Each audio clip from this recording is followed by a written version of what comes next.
उद्याचा बंद मागे घेण्याचं आवाहन शरद पवार यांनी केलंय। हायकोर्टानं हा बंद बेकायदेशीर असल्याचं म्हटलंय। याच निर्णयाविरोधात सर्वोच्च न्यायालयामध्ये तातडीनं दाद मागणं वेळेच्या मर्यादेमुळे शक्य झालं नाही, म्हणून संविधानाचा आदर राखून उद्याचा बंद मागे घ्यावा असं आवाहन करण्यात येत असल्याचं पवारांनी म्हटलंय। आपल्या ट्विटमध्ये शरद पवार म्हणतात, हा बंद भारतीय राज्यघटनेच्या मूलभूत अधिकारांच्या कक्षेमध्ये होता। मुंबई हायकोर्टानं हा बंद घटनाबाह्य असल्याचा निर्वाळा दिला। सर्वोच्च न्यायालयामध्ये तातडीनं दाद मागणं वेळेच्या मर्यादेमुळे शक्य नाहीये। संविधानाचा आदर राखून उद्याचा बंद मागे घ्यावा असं आवाहन करण्यात येते। उद्धव ठाकरे साहेब, मी जयंत पाटील आणि उद्या आम्ही निर्णय केलेला आहे।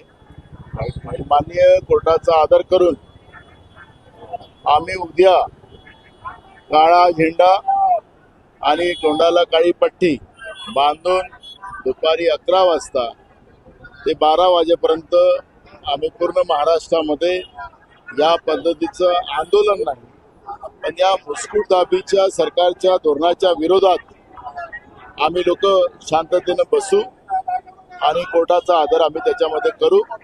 उद्या आम्ही त्या पद्धतीच्या सूचना संपूर्ण महाराष्ट्रामध्ये दिलेल्या आहेत। ज्याप्रमाणे माननीय पवार साहेबांनी सुद्धा आवाहन केले की उद्याचा बंद मागे घ्यावा, तर उद्याचा बंद आम्ही मागे जरूर घेतो आहोत। मात्र राज्यभर प्रत्येक गावात, प्रत्येक शहरातल्या आणि गावातल्या मुख्य चौकात महाविकास आघाडीचे सगळे नेते आणि कार्यकर्ते तोंडाला काळ्या फिती बांधून हातात काळे झेंडे घेऊन या सगळ्याच गोष्टीचा निषेध करतील। ठीक आहे, बंदला तुम्ही बंद म्हटलात, आम्ही तोंडच बंद ठेवतो।